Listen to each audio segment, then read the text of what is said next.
guys, welcome back to my channel and today's topic is foods to avoid during pregnancy और don't eat during pregnancy. सो आज हमारा topic है ऐसे food जो हमें प्रेगनेंसी के ड्यूरेशन में नहीं खाने चाहिए। सो फर्स्टली हमारा फर्स्ट है स्प्राउट्स, जो कि स्प्राउट्स हमें प्रेगनेंसी के टाइम खाने तो चाहिए। स्प्राउट्स तो काफ़ी हेल्दी होता है प्रेगनेंसी के लिए ड्यूरिंग प्रेगनेंसी, बट स्प्राउट्स जो हम कच्चा खाते हैं, जैसे हम जो किसी भी टाइप की दाल हो गई, जैसे ब्लैक वाली दाल हो गई या फिर ग्रीन मूंग हो गई या चना हो गया, जो हम स्प्राउट्स करके खाते हैं, तो क्या होता है यदि हम स्प्राउट्स खा रहे हैं स्प्राउट्स करके, तो उसमें ह्यूमिडिटी में, क्योंकि वो डेवलप हो रहा है फर्स्टली, तो ह्यूमिडिटी में डेवलप होने की वजह से उसमें बैक्टीरिया हो सकते हैं जो कि डायरिया या डिसेंट्री कॉज कर सकते हैं। तो इसके लिए हमें क्या करना है, उसे हल्का सा बॉईल कर लेना है। अब ये आप बोलेंगे कि बॉईल करने से क्या होता है, उसके तो सारे विटामिन्स मिनरल्स चले गए। तो हमें इतना भी बॉईल नहीं करना है कि उसके सारे विटामिन मिनरल्स जो है ख़त्म हो जाए। उसे हमें हल्का सा बॉईल करना है, ताकि उसमें यदि वो ह्यूमिडिटी में डेवलप होने की वजह से उसमें यदि बैक्टीरिया जा भी चुका है, बैक्टीरिया यदि उसमें प्रेजेंट है, तो वो किल हो जाए। एंड देन हम स्प्राउट्स खा सकते हैं, जो कि काफ़ी हेल्दी होता है। एंड उसमें ऑल टाइप्स के विटामिन मिनरल्स होते हैं, जो कि हीमोग्लोबिन इंक्रीज करने के लिए हेल्पफुल होते हैं। सेकंड हमारा फूड है मिल्क। मिल्क तो बहुत इम्पॉर्टेंट है, बट हम बात कर रहे हैं अनपॉस्चराइज्ड मिल्क की, क्योंकि अनपॉस्चराइज्ड मिल्क में क्या होता है, यदि बॉईल किया हुआ, जैसे हम लोग मिल्क ले रहे हैं तो बॉईल किया हुआ, यदि कच्चा मिल्क तो वैसे भी हम लोग नहीं लेते, लेकिन यदि हमने उसको ठीक से नहीं गर्म किया है, ठीक से वो पका हुआ नहीं है, तो उसमें क्या होगा, उसमें इंटेस्टाइन में उसकी वजह से भी, अनपास्चराइज्ड मिल्क होने की वजह से भी क्या हो सकता है, उसमें बैक्टीरिया हो सकते हैं, जो कि इंटेस्टाइन में डायरिया या डिसेंट्री कॉज कर सकता है। इसीलिए हमें क्या करना है, हमेशा मिल्क को बॉईल करके ठंडा होने के बाद हमें उसे पीना है। तो इससे हम डायरिया और डिसेंट्री को प्रिवेंट कर सकते हैं। एंड आप तो जानते ही हैं कि मिल्क जो है सबसे ज़्यादा हेल्पफुल होता है ड्यूरिंग प्रेगनेंसी, क्योंकि इसमें काफ़ी ज़्यादा अमाउंट में इसमें कैल्शियम होता है, जो कि हमारी बॉडी प्लस बोन्स के लिए बहुत ही हेल्पफुल होता है।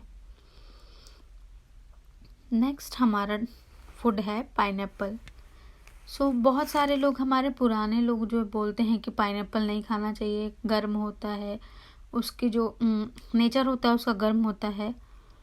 लेकिन इसका साइंटिफिक रीज़न भी है कि पाइनएप्पल हमको क्यों नहीं खाना चाहिए, क्योंकि पाइनएप्पल में ब्रोमेलेनिन करके एक हार्मोन बोल सकते हैं आप, या एक तत्व बोल सकते हैं, जो कि होता है ब्रोमेलेनिन पाइनएप्पल में होता है, जो कि सर्विक्स को सॉफ्ट करता है एंड जिससे डिलीवरी इजी हो सकती है। सो ये क्या होता है, ब्रोमेलेनिन जो होता है ये सर्विक्स को सॉफ्ट कर देता है, जिसकी वजह से डिलीवरी इजी होती है। तो सब कई लोग क्या करते हैं, जैसे लास्ट ट्राइमेस्टर में इसका यूज़ करते हैं, जैसे 37-38 वीक में, लास्ट वीक ट्राइमेस्टर में इसका यूज़ करते हैं। पाइनएप्पल ज़्यादा खाते हैं, जिसकी वजह से डिलीवरी जो होती है, बोलते हैं कि इससे ईजी होती है, प्लस डिलीवरी का पेन जो है वो स्टार्ट होता है, ये बोलते हैं।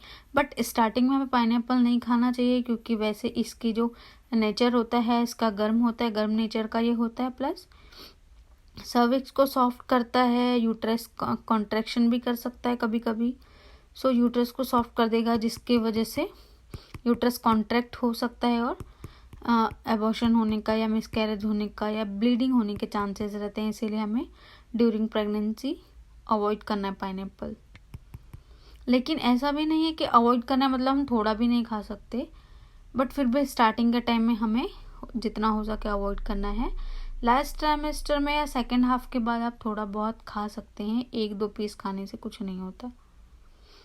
नेक्स्ट हम बात कर रहे हैं सीसम सीड्स की, जिसे हम तिल भी बोलते हैं।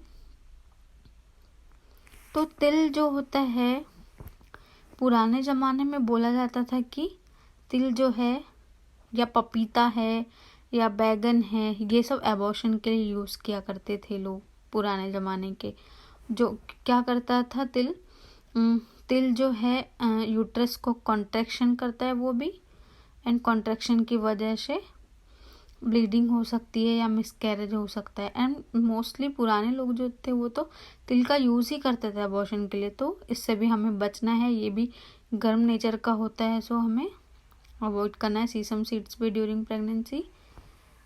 नेक्स्ट हम बात करें नॉनवेज की। तो नॉनवेज तो काफ़ी हेल्पफुल है, विटामिन्स, मिनरल्स, प्रोटीन, इसमें कार्बोहाइड्रेट इसमें काफ़ी अमाउंट में होता है।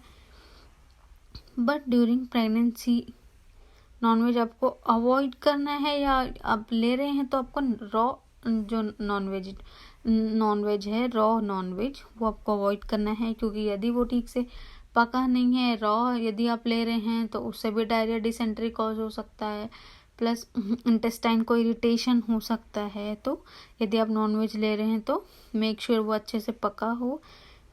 एंड जो नॉनवेज है उसके तो काफ़ी सारे फ़ायदे, विटामिन B12 उसमें काफ़ी अमाउंट में होता है, हेल्दी होता है, प्लस प्रोटीन होता है उसमें, लेकिन हमें इसे रॉ नहीं खाना है, इसे हमें अच्छे से पका कर खाना है। नेक्स्ट हमारा फूड है। नेक्स्ट फूड की यदि हम बात करें तो नेक्स्ट है हमारा फेनुग्रीक सीड्स, जिसे हम मेथी दाना भी बोलते हैं, जो क्या करते हैं मेंस्ट्रुअल को ठीक करने में यूज़ किया जाता है।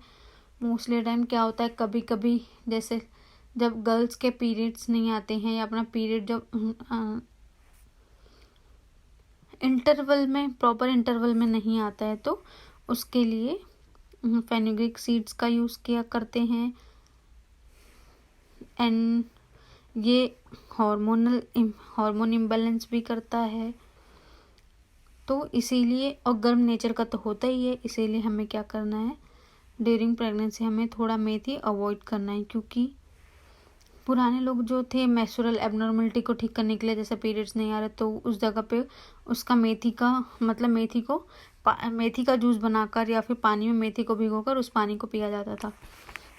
इसलिए हमें क्या करना है, during pregnancy menstrual fenugreek seeds को अवॉइड करना है, क्योंकि इससे और क्या होता है, इससे ये यूट्रस को कॉन्ट्रैक्ट कर देता है, हार्मोनल को इम्बैलेंस करता है, हार्मोन्स को, तो ड्यूरिंग प्रेगनेंसी हमें इसे अवॉइड करना है। बट आप ग्रीन लीफी वेजिटेबल्स ले सकते हैं। ग्रीन लीफी जैसे फेनुग्रीक का जो ग्रीन वाला जो आता है, वो ग्रीन वाली पत्तियां, वो आप यूज़ कर सकते हैं, बट आपको दाने यूज़ नहीं करना है। नेक्स्ट हम बात करें कैफ़ीन की। तो जो कैफ़ीन और कॉफ़ी, ये भी हमें प्रेगनेंसी के टाइम अवॉइड करना है, क्योंकि गर्म तो होता ही है। प्लस कैफ़ीन जैसे कैफ़ीन किस में होता है, कॉफ़ी में, टी में, या स्मोकिंग कर रहे हैं हम, टोबैको च्यूइंग कर रहे हैं, अल्कोहल कंज्यूम कर रहे हैं, तो इन सभी में कैफ़ीन होता है, जो कि यूट्रस को कॉन्ट्रैक्ट करता ही है, यूट्रस के लिए अच्छा नहीं होता। प्लस ड्यूरिंग प्रेगनेंसी भी हमें इसे अवॉइड करना चाहिए। नेक्स्ट है हमारा पपीता, जो कि बोलते हैं, पुराने लोग भी ऐसे बोलते हैं कि पपीता जो हमें ड्यूरिंग प्रेगनेंसी नहीं लेना चाहिए। इसका रीज़न ये है, साइंटिफिक रीज़न यदि हम देखें तो पपीते में लेटेक्स होता है, लेटेक्स, एंड सेकंड होता है पेपेन और पेप्सिन होता है, जो कि पेपेन और पेप्सिन एक ऐसा तत्व है जो कि पपीते में पाया जाता है। बट आपको क्या करना है, पका पपीता फिर भी थोड़ा बहुत ले सकते हैं, 1 पीस 2 पीस, बट आपको ग्रीन वाला पपीता, जो कच्चा पपीता होता है, वो आपको नहीं लेना है, क्योंकि उसमें जो हार्मोन होता है उसका यूज़ एबॉर्शन के मेडिसिन बनाने के लिए भी यूज़ किया जाता है। इसीलिए बोला जाता है कि आप कच्चा पपीता ना खाएं। और जो पका पपीता होता है उसकी हम बात करें तो उसमें भी लेटेक्स और पेपेन होता है, जो कि यूट्रस को कॉन्ट्रैक्ट करता है, यूटेराइन कॉन्ट्रैक्शन करता है, जिससे क्या होता है, फीटल की ग्रोथ है जो कम हो जाती है, और कच्चा जो है, मोस्टली कच्चा जो है वो हमें ज़्यादा नुकसान करता है। यदि आप पक्का पपीता महीने में 2-3 पीस खा रहे हैं तो वो कोई प्रॉब्लमेटिक नहीं है, बट यदि आप कच्चा पपीता खा रहे हैं तो ये आपके लिए हार्मफुल हो सकता है, क्योंकि इससे फीटल ग्रोथ को कम करता है। प्लस इसका यूज़ एबॉर्शन की मेडिसिन बनाने के लिए किया जाता है। इसमें जो हार्मोन्स होता है उसका यूज़ एबॉर्शन की मेडिसिन बनाने में किया जाता है, इसीलिए हमें ड्यूरिंग प्रेगनेंसी पपीता भी अवॉइड करना है।